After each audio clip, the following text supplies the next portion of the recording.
नमस्ते नमस्कार। आज आप लोग के सामने उपस्थित हुआ हूँ और आज आप लोगों पर करवाया जाएगा 10वां का मैथ हम लोग का चल रहा था, जिसमें हम लोग 4-2 पढ़ रहे हैं, ठीक है। और उसका हम लोग 3 सवाल तक कर लिए थे। पहला वीडियो में हम लोग का पहला सवाल कंप्लीट किया गया था और दूसरा वाला वीडियो जब आया था उसमें दूसरा और तीसरा जो सवाल था उसको कंप्लीट किया और इसमें और 3 सवाल और बचा है, तो आज उसको हम लोग कंटिन्यू कर लेते हैं और आज आप लोगों को समाप्त कर दिया जाएगा, ठीक है। चलिए चलते हैं। तो सवाल चौथा लेके देखिए बोर्ड पर लिखा हुआ सवाल क्या है, लिखा है देखिए, दो क्रमागत धनात्मक पूर्णांक ज्ञात किए जिनके वर्गों का योग कितना हो जाए, तो 365 हो जाए। क्या बोल रहा है कि दो क्रमागत धनात्मक पूर्णांक ज्ञात कीजिए जिनके वर्गों का योग कितना हो जाए, तो 365 हो जाए। तो ये सवाल को हम लोग क्या करेंगे, कैसे करेंगे, जो आप लोग को बहुत आसान विधि से बताया जाएगा, जिसे आप लोग आसानी से समझ सकते हैं। इसको देखिए क्या करना है, क्रमागत का मतलब क्या होता है कि लगातार, और धनात्मक मतलब क्या होता है प्लस, ठीक है। तो इसका मतलब क्या करेंगे, हम लोग लिखेंगे यहाँ पर माना कि, लिखेंगे माना कि, ठीक है, माना कि पहली क्रमागत, क्या लिखेंगे, माना कि पहली क्रमागत धनात्मक पूर्णांक, ठीक है, धनात्मक पूर्णांक बराबर क्या लेंगे, एक्स ले लेंगे। माना कि पहली क्रमागत धनात्मक पूर्णांक क्या ले लेंगे, एक्स ले लेंगे, ठीक है। तथा दूसरी क्रमागत धनात्मक पूर्णांक, ठीक है, दूसरी क्रमागत धनात्मक पर क्या लेंगे, तो अगला क्या लेंगे, लगातार लेना है तो मतलब अगला क्या लेंगे, ठीक है। तो x पहला मान लीजिए 1 होगा, तो दूसरा क्या होगा, 1 प्लस में 1 होगा, मतलब अगला लेंगे तो 2 हो जाएगा। तो इसका मतलब क्या हो जाएगा कि यहाँ पर x और प्लस में 1 ले लेंगे, ठीक है। ये हम लोग का दूसरा होगा। तो पहली क्रमागत धनात्मक पूर्णांक क्या हुआ, x हुआ, दूसरा कितना हो गया, तो x प्लस 1 हो गया। बोल रहा है दो क्रमागत धनात्मक पूर्णांक ज्ञात कीजिए जिनके वर्गों का योग, देखिए क्या लिखा है, वर्गों का योग 365 हो जाए। तो प्रश्नानुसार, ठीक है, प्रश्न के अनुसार लेंगे आप। क्या बोला है, जिनके वर्गों का कितना 365, मतलब इन दोनों को हम लोग क्या करेंगे, पहले स्क्वायर कर लेंगे, एक्स का भी स्क्वायर करेंगे, वर्गों बोल रहा है, वर्ग का मतलब होता है स्क्वायर, और दोनों का योग, योग का मतलब जोड़, तो एक्स प्लस में 1 का भी क्या कर लेंगे हम लोग, स्क्वायर कर लेंगे, और बराबर कितना हो जाएगा 365, कितना हो जाएगा, तो 365। आप क्या करेंगे, यहाँ देख लिए, आप लोग ध्यान से देखते रहिए कि एक्स करेंगे तो एक्स स्क्वायर हो जाएगा, और प्लस में ए प्लस बी का होल स्क्वायर क्या होता है, तो ए प्लस बी का होल स्क्वायर होता है ए स्क्वायर प्लस में 2ab। यहाँ पर हम लोग इसको तोड़ेंगे क्योंकि ए प्लस बी का होल स्क्वायर फॉर्म में आ गया है, तो ए प्लस बी के होल स्क्वायर में तोड़ेंगे तो ए स्क्वायर और प्लस में 2ab और प्लस में बी स्क्वायर होता है ना सर। तो ए की जगह पर कितना है, एक्स है, ए की जगह पर एक्स है और बी की जगह पर 1 है, तो मतलब एक्स को स्क्वायर कर लीजिए, प्लस 2 गुने एक्स गुना 1, ठीक है, और प्लस में क्या कीजिए 1 का स्क्वायर कर लीजिए, आप बराबर कितना हो जाएगा 365। क्लियर। अब यहाँ देखते रहिए, एक्स स्क्वायर प्लस में एक्स के स्क्वायर करेंगे तो एक्स स्क्वायर आ जाएगा, प्लस 2 गुने एक्स 2x और गुना 1 करेंगे 2x आ जाएगा, और प्लस में 1 का स्क्वायर का मतलब 1 बराबर कितना हो जाएगा, तो 365, ये हम लोग का हो जाएगा। फिर क्या करेंगे, एक्स में एक्स को जोड़ेंगे 2x स्क्वायर, ठीक है, और प्लस में क्या करेंगे 2x, ठीक है, और यह प्लस 1 है, ठीक है, और इसको इधर लाएंगे तो हम लोग कितना हो जाएगा, तो 365 माइनस में, क्योंकि एक यहाँ पर तो है और बराबर को उस बार 365 इस बार लाएंगे तो क्या हो जाएगा, माइनस में हो जाएगा, ठीक है। तो यहाँ पर क्या करेंगे 2x स्क्वायर और प्लस में 2x और 365 में 1 हटाएंगे तो 300 कितना हो जाएगा 64, अब बराबर कितना हो जाएगा 0। अब यहाँ क्या करेंगे, यहाँ पर हम लोग क्या कर रहे हैं, क्या कॉमन लेंगे, कॉमन लेते हैं, यहाँ पर कितना कॉमन लेंगे, 2 कॉमन लेते हैं, ठीक है। तो यहाँ पर कितना आ जाएगा एक्स स्क्वायर और प्लस में दो इसमें सब में मिल रहा है, 2 इसमें भी है, 2 इसमें, दूसरे इसमें है, तो एक्स स्क्वायर और प्लस में एक्स और यहाँ पर कितना हो जाएगा 1 और 8 और 2 आ जाएगा, अब बराबर हो जाएगा कितना 0, ठीक है। तो यहाँ तक हम लोग का हो चुका है। अब यहाँ पर क्या करेंगे हम लोग, ये 2 को अगर हम इस 2 को जो गुणांक में इसको ले जाएंगे नीचे में तो 0 हो जाएगा, ठीक है, ये कितना हो जाएगा 0 हो जाएगा। तो हम लोग क्या करेंगे, एक्स स्क्वायर प्लस में एक्स और माइनस में कितना हो जाएगा 182, अब बराबर 0, ठीक है, याद होगा। आप क्या करेंगे, इसका गुणनखंड तोड़ लेंगे, गुणनखंड कैसे तोड़ते हैं, 100 गुना कीजिए 182 में एक्स स्क्वायर 182 एक्स स्क्वायर, और घटाने पर क्या आना चाहिए हम लोग को, मतलब एक्स आना चाहिए, कितना एक्स आना चाहिए प्लस में एक्स।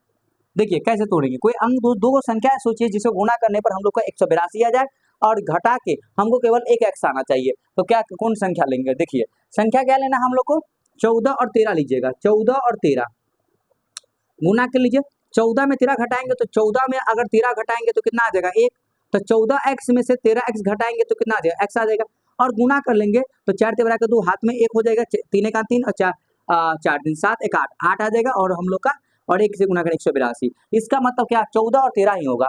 तो क्या करेंगे हम लोग इसको 14 और 13 में, अगर मान लीजिए आप तोड़ नहीं पाते हैं, अगर नहीं सोच पाएंगे कि ऐसे नहीं सुनाएंगे, तो हम लोग क्या करेंगे कि डी का फॉर्मूला लगाएंगे बी स्क्वायर माइनस में 4ac, ये फॉर्मूला पर भी आप लोग कर सकते हैं, ठीक है।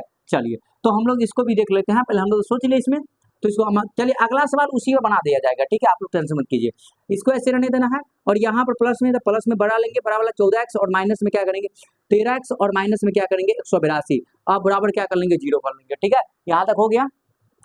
आप इस दोनों में से क्या कॉमन मिल रहा है, तो x कॉमन मिल रहा है, तो x लेंगे, x प्लस में कितना हो जाएगा 14, और यहाँ पर क्या कॉमन लेंगे 13 कॉमन लेंगे, क्योंकि 13 से ये भी कटेगा और ये भी कट रहा है, ठीक है, ये 13 लिखे हुए हैं, ठीक है।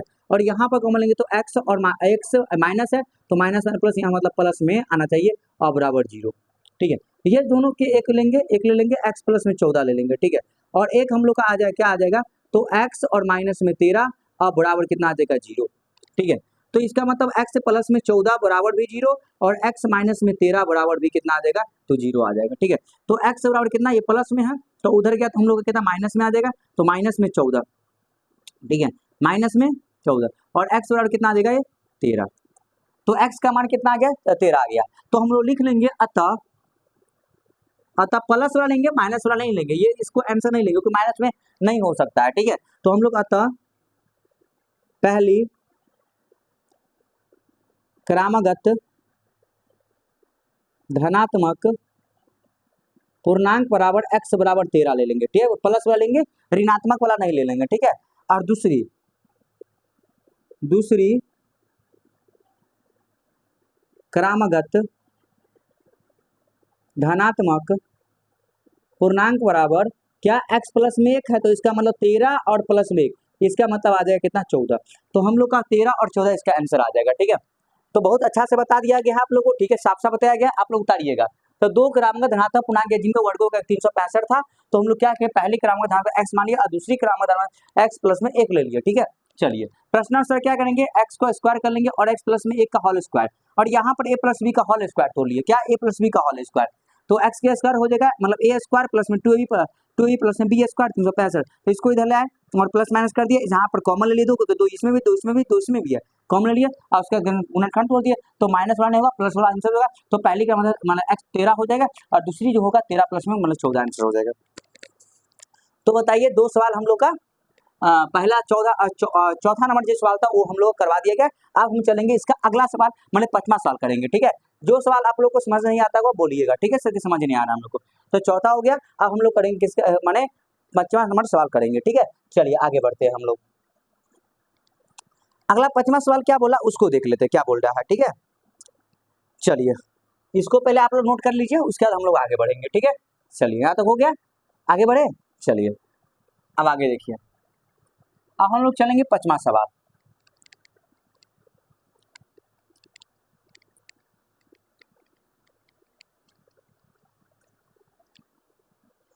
अब हम लोग चलेंगे किस नंबर 5वां नंबर सवाल चलेंगे, ठीक है, और देखेंगे 5वां नंबर सवाल क्या बोल रहा है, जो देखिए क्या बोल रहा है कि एक समकोण त्रिभुज,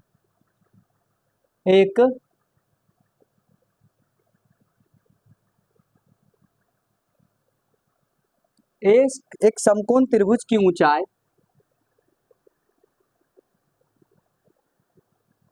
एक समकोण त्रिभुज की ऊंचाई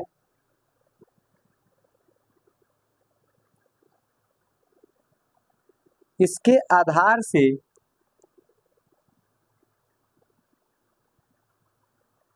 7 सेंटीमीटर कम है यदि कर्ण 13 सेंटीमीटर का हो, 13 सेंटीमीटर का हो, ठीक है, कॉमा, तो अन्य दो भुजाएं ज्ञात कीजिए, ठीक है। ये हम लोग का बोल रहा है, देखिए सवाल क्या बोल रहा है, सवाल समझिए, एक समकोण त्रिभुज की ऊंचाई इसके आधार से 7 सेंटीमीटर कम है यदि कर्ण 13 सेंटीमीटर का हो तो अन्य दो भुजाएं क्या कीजिए। ये सवाल भी आया है परीक्षा बहुत अच्छा, मैंने बहुत ज्यादा पूछता है, ठीक है, तो हम लोग इसको भी आगे लेकर चलेंगे, ठीक है, ठीक है। इसको मान लीजिए एक समकोण त्रिभुज है, हम देखिए यहाँ समकोण त्रिभुज बनाते हैं, ठीक है, एक समकोण त्रिभुज है, ये हम लोग का समकोण त्रिभुज है। समकोण त्रिभुज का मतलब एक कोण कम से कम 90 डिग्री होना चाहिए, ठीक है। तो ये उसके आधार से 7 सेंटीमीटर कम है, त्रिभुज की ऊंचाई मतलब एक समकोण त्रिभुज है, उसकी ऊंचाई इसके आधार से 7 सेंटीमीटर कम है। मान लीजिए हम लोग का ये आधार है, मतलब ये आधार होता है, ये मतलब मान लीजिए थीटा होगा या कोई भी एंगल होगा, तो ये आधार बनेगा, इसके सामने में जो होता है लंब होता है, और 90 के सामने जो मैंने क्या होता है कर्ण होता है। तो इसका मतलब ये इसका आधार ये लंब और इसका कर्ण होगा, ठीक है, समकोण त्रिभुज। मान लीजिए ए है ये, और ये बी है, और ये हम लोग का सी है, ठीक है। तो क्या बोल रहा है कि उसके माने ऊंचाई इसके आधार से, यहाँ पर लिख लीजिए, माना कि आधार बराबर, आधार को हम लोग x मीटर मान लेते हैं, क्या मान लेते हैं x। अगर मान लीजिए ये हम लोग का x होगा, ठीक है, तो क्या बोला है आधार से 7 सेंटीमीटर का, मतलब जितना आधार रहेगा उसका ऊंचाई क्या होगा, आधार से 7 सेंटीमीटर कम होना चाहिए, सेंटीमीटर में, सॉरी ये सेंटीमीटर में, ठीक है, सेंटीमीटर लीजिए, देखिए ये सेंटीमीटर में लिखा हुआ है, ठीक है। तो जिस आधार मान लीजिए 20 आएगा, तो 20 में से 7 घटाइएगा तो जितना आएगा वो क्या होगा, इसका ऊंचाई कहलाएगा। तो इसका मतलब क्या होगा, यहाँ पर x - 7 इसका क्या होगा, मतलब ऊंचाई होगा। ऊंचाई इसी को तो बोलते हैं ऊंचाई, ठीक है। और कर्ण का मान हम लोग कितना दिया है, तो 13 सेंटीमीटर, क्या दिया है, तो 13 सेंटीमीटर, ठीक है। तो यहाँ पर सब कुछ लिख लेते हैं, मतलब आधार हो गया। अब इसका ऊंचाई, ऊंचाई का मतलब लंब, ठीक है, तो कितना हो गया x - 7, x - 7 सेंटीमीटर, और इसका कर्ण कितना दिया है, कर्ण दिया है कितना, तो 13 सेंटीमीटर, ठीक है। आप देखिए, अगर कभी भी हम लोग अगर समकोण त्रिभुज बनता है ना, कभी भी समकोण त्रिभुज बनता है, तो वहां पर एक पर में जरूर लगता है, एक पर में हर एक आदमी को जितना मैथ माने पढ़ते हैं आप लोग सीखे होंगे, तो पाइथागोरस पर में, पाइथागोरस नाम के माने गणितज्ञ था, वो क्या बोला था, देखिए कि बोला था कि एक समकोण त्रिभुज में कर्ण का वर्ग छोटी दो भुजाओं के वर्गों के योग के बराबर होता है।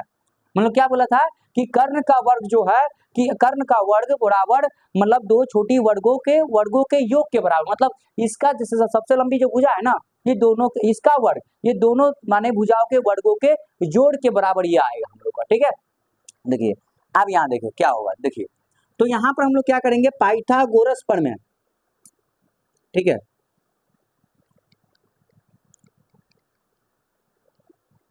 तो यहाँ पर हम लोग क्या लगाएंगे, पाइथागोरस प्रमेय लगाएंगे, क्या लगाएंगे, तो पाइथागोरस प्रमेय से चलेंगे, ठीक है, क्योंकि समकोण त्रिभुज बन रहा है, ठीक है। यहाँ पर लिख लेंगे समकोण त्रिभुज ABC में, ठीक है। अब ABC में देखिए क्या होगा, कि क्या होता है कि कर्ण का स्क्वायर क्या होता है, कि इसका ऊंचाई जो है, ऊंचाई के स्क्वायर के, या लंब, इसको हम लंब भी बोल सकते हैं, लंब के स्क्वायर और प्लस में आधार के स्क्वायर के वर्गों के योग के बराबर होता है, ठीक है। तो कर्ण का मान कितना है, तो 13, तो 13 का स्क्वायर कर दीजिए, ऊंचाई का मान या लंब का मान कितना है, x - 7 का स्क्वायर कर दीजिए, प्लस आधार का मान क्या है, x है, तो x का स्क्वायर कर दीजिए। यहाँ तक हम लोग का हो गया। अब आगे देखिए सॉरी, अब यहाँ देखिए, अब इसको हम लोग हल करते हैं, समझ आ गया ना, ये पाइथागोरस प्रमेय क्योंकि समकोण त्रिभुज बन रहा है ना, तो अगर समकोण त्रिभुज बनता है तो वहां पर एक प्रमेय जरूर लगता है, पाइथागोरस प्रमेय लगवे करता है। तो वही बोला था कि कर्ण स्क्वायर बराबर क्या होता है, कि लंब स्क्वायर प्लस में आधार स्क्वायर, लंब को हम लोग ऊंचाई बोलते हैं, यहाँ ऊंचाई बोला है तो लंब ऊंचाई लेते हैं। 13 का स्क्वायर कितना होता है, 169, 13 का स्क्वायर का मतलब क्या हुआ, 13 गुना 13, अब गुना स्क्वायर का मतलब होता है कि 2 के लिए गुना कर देना, तो 169 आएगा सॉरी, देखिए अब यहाँ देखिए, ठीक है, यहाँ तो हो गया। अब यहाँ पर a - b का लो, क्योंकि यहाँ पर देखिए आप यहाँ पर तो स्क्वायर, अब कितना बचा करेगा कि x स्क्वायर 7 का स्क्वायर 49 कर देगा, नहीं होगा ना, क्योंकि यहाँ पर a - b का होल स्क्वायर बन रहा है। तो a - b का होल स्क्वायर क्या होता है, a स्क्वायर माइनस में 2ab, 2 गुना x गुना 7 हो जाएगा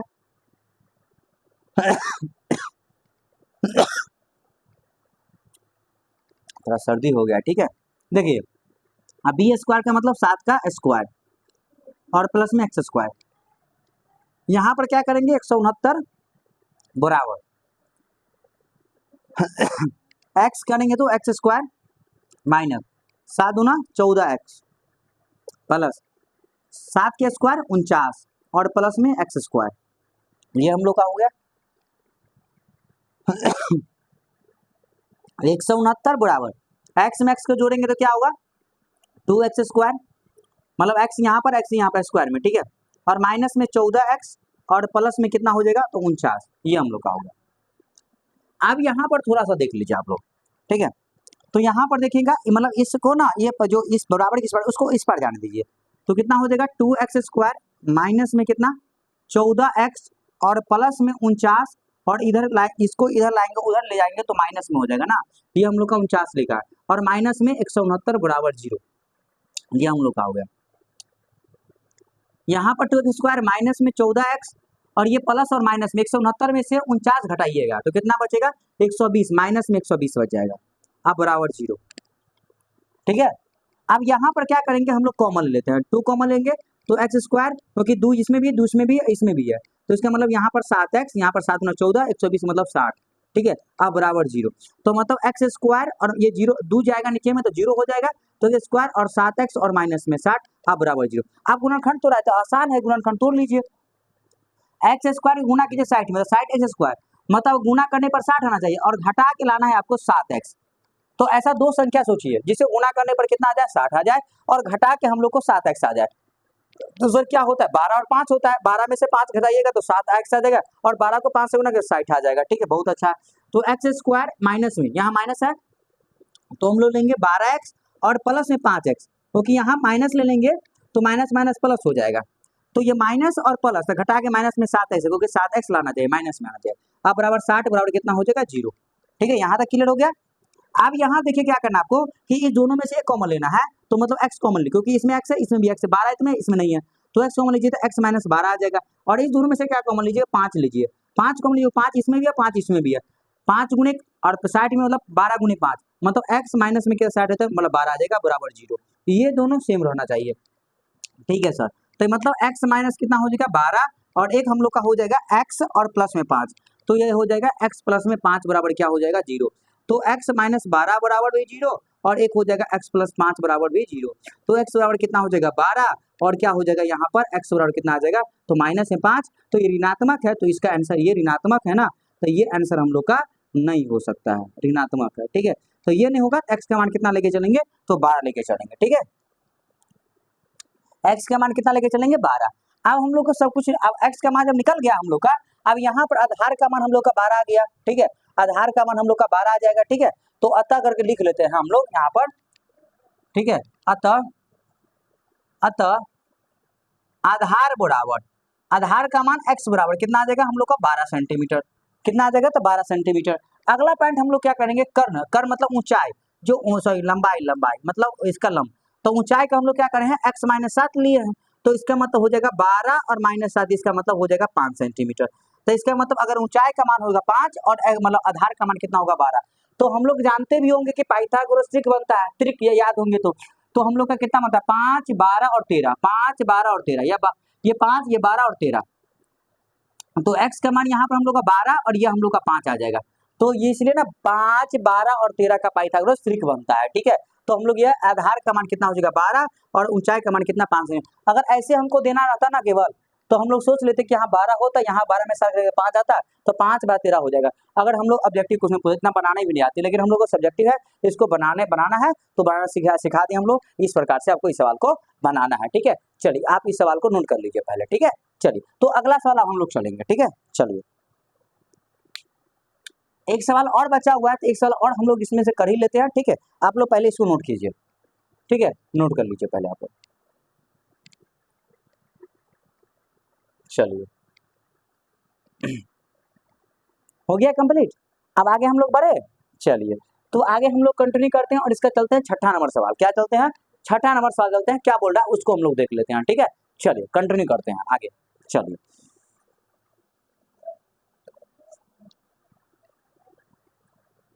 ठीक है, हो गया नोट।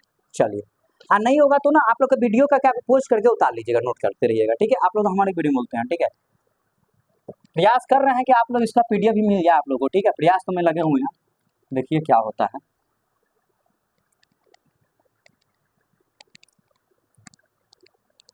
आप लोग थोड़ा वीडियो का शेयर कीजिए अपने फ्रेंड सर्कल में, जिससे क्या हो कि वीडियो आप लोग हर एक बच्चा इसे पढ़ सके और हर एक बच्चा इसे समझ सके। ठीक है, ठीक है, और आप लोग शेयर कीजिए, कमेंट कीजिए। ठीक है, और जितना हो सके उतना सब्सक्राइब कीजिए। आप लोग नोटिफिकेशन घंटी जो होगा उसको दबा लीजिए, क्योंकि जितना वीडियो आएगा आप लोग का मिलता रहेगा। ठीक है, चलिए आगे बढ़ते हैं। और एक सवाल हम लोग का छठा नंबर सवाल है, क्या बोल रहा है उसको देख लेते हैं। आप क्या बोल रहे हैं छठा नंबर सवाल उसको देख लेते हैं।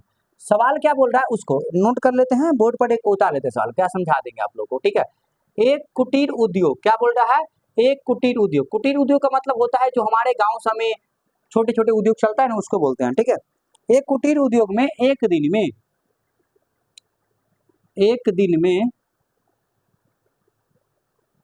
एक दिन में कुछ बर्तनों का निर्माण करता है, कुछ बर्तनों का निर्माण करता है, निर्माण करता है। एक विशेष दिन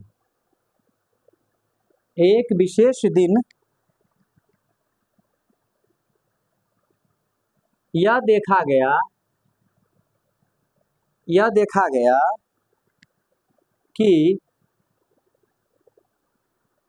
प्रत्येक नल की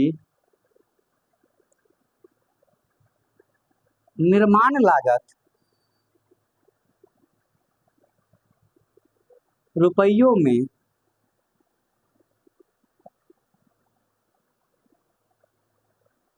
उस दिन के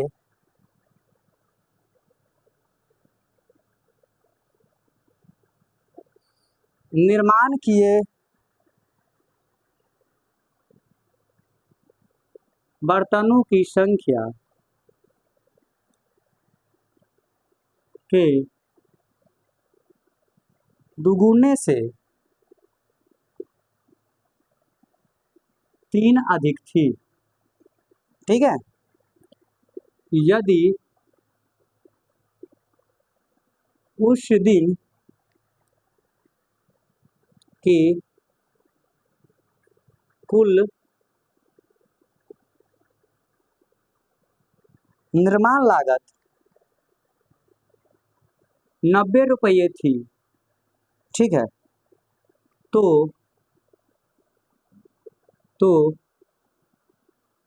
निर्मित बर्तनों की संख्या और प्रत्येक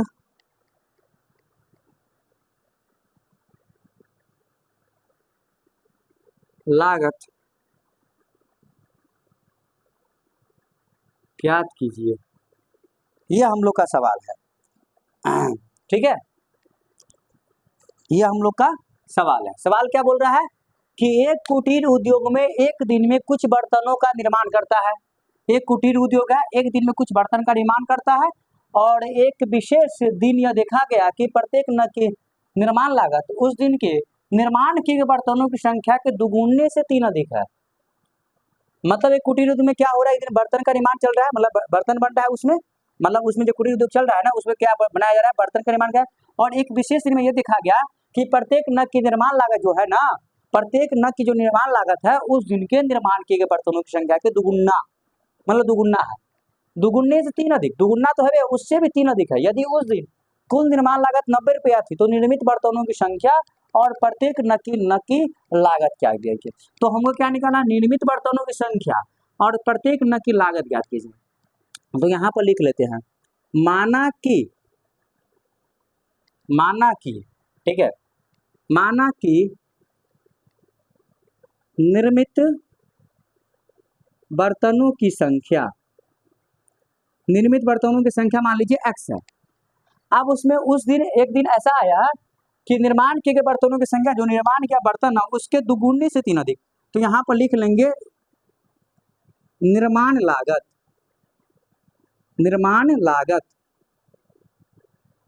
ठीक है। लागत क्या होगा कि जो बर्तन निर्माण हो रहा है उसके दुगुना, मतलब इसको दुगुना मतलब x गुने 2 तो 2x, और इससे क्या होना चाहिए, 3 अधिक होना चाहिए, 3 अधिक, ये निर्माण लागत हो जाएगा, ठीक है। ये हम लोग का निर्माण लागत हो जाएगा, ठीक है। और हमको उस दिन से कुल निर्माण लागत 90 रुपया, कितना है 90 रुपया, तो बर्तन इतना बन रहा है और पैसा इतना लग रहा है इसमें, ठीक है। दोनों में गुना करेंगे तो पूरा पैसा कितना लग रहा है, 90 रुपया। तो प्रश्न के अनुसार ये सवाल बहुत आसान है। मान लीजिए कोई जैसे एगो पेन का, अगर पेन की संख्या कितना है 6 रुपया, ठीक है, और मैंने अगर 6 रुपये दाम है, ठीक है, और 4 को पेन लेना था तो उसको क्या करते हैं, गुना करके उसका दाम बता सकते हैं ना कि 24 रुपया हुआ कुल मिला के। आपको जितना क्वांटिटी, जितना पेन की क्वांटिटी चाहिए और जितना एक पेन का मूल्य कितना है उसको गुना कर दीजिएगा, तो पूरा माने पेन का क्या हो जाता है कि मतलब लागत मालूम हो जाता है। तो इसी तरह बर्तन की संख्या को हमको x और उसका निर्माण लागत कितना रुपया हो रहा है, ठीक है, तो इसको गुना करेंगे और पूरा मिला के 90 रुपया देना आपको। तो मतलब x गुना तो 2x और प्लस में 3 आप बराबर कितना हो जाएगा हम लोग का 90। आप गुना कर दीजिए इसमें, तो 2 गुने एक्स स्क्वायर, तो 2x स्क्वायर, x से गुना करेंगे में 3 हाँ तो 2x स्क्वायर और x से गुना करेंगे 3 में, तो 3x आ जाएगा और बराबर कितना हो जाएगा 90 हो जाएगा, ठीक है। क्लियर हुआ यहाँ तक? चलिए आगे बढ़ते हैं। अब यहाँ पर क्या करेंगे हम लोग, यहाँ इसको 90 को उधर ले आएंगे, तो 2x स्क्वायर और प्लस में 3x और माइनस में 90 बराबर 0, ठीक है। आप क्या करना है, आप तो केवल गुणनखंड तोड़ना आपको।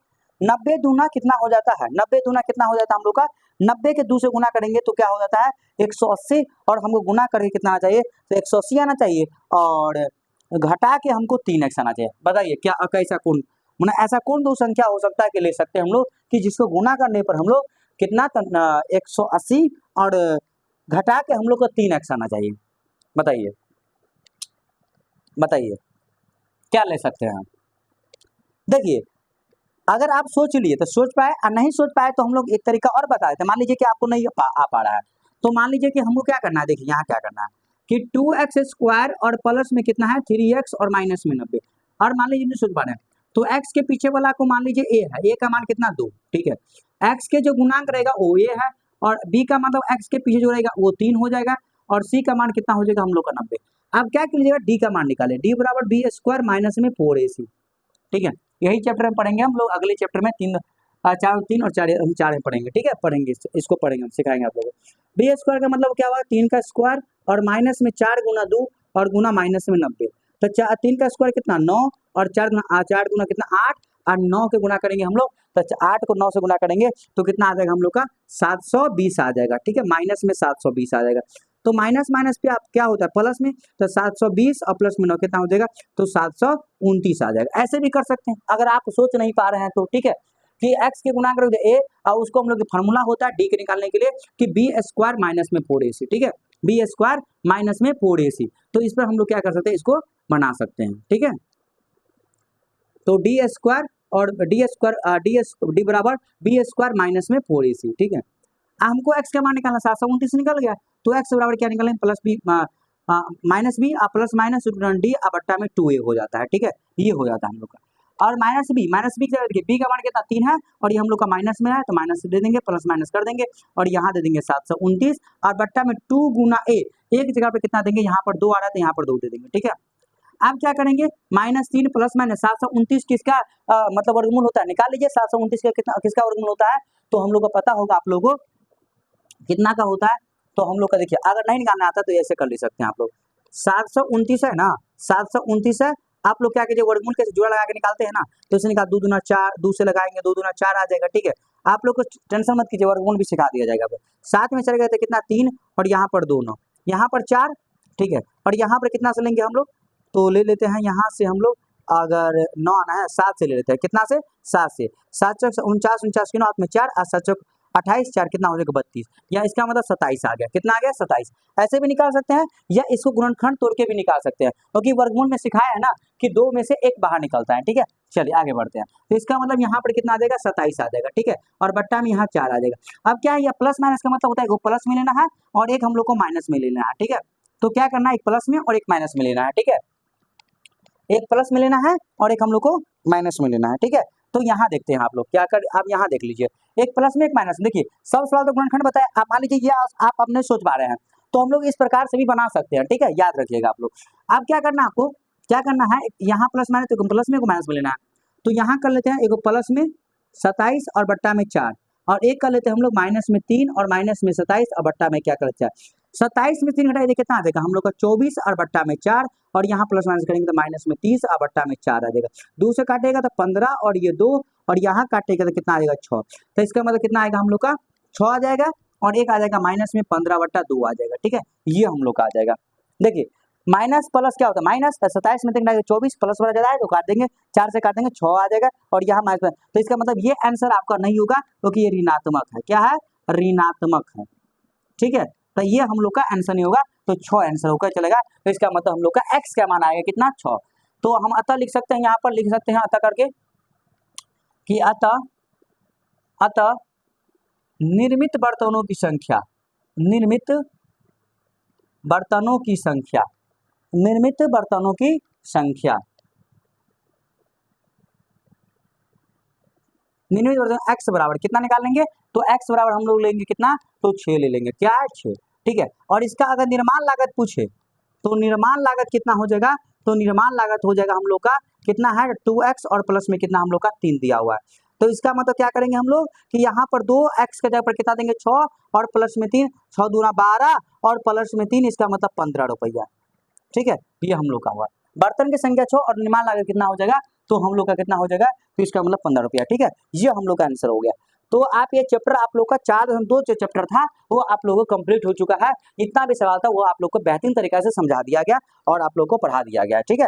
चलिए चलिए ठीक है, तो बताइए और इसमें और कोई सवाल मतलब कोई सवाल बताए होंगे जो समझ नहीं आता होगा तो आप लोग क्या कीजिए कमेंट में इसका आप लोग बता सकते हैं, ठीक है। कमेंट में इसको बता सकते हैं आप लोग, ठीक है। चलिए तो हम लोग यहाँ तक हो गया, हम लोग पूरा सवाल आप लोग को आज समझा दिया गया, बहुत अच्छा तरीका समझा दिया गया। आप लोग क्या कीजिएगा प्रैक्टिस कीजिएगा और सीखिएगा सवाल से, ठीक है। चलिए आज कितना ही रहने देते हैं इस मैथ में, और अगला जो हम लोग का पढ़ेंगे 4 दिन अगला वीडियो में आप लोग को मिलेगा, ठीक है। चलिए थैंक यू, धन्यवाद।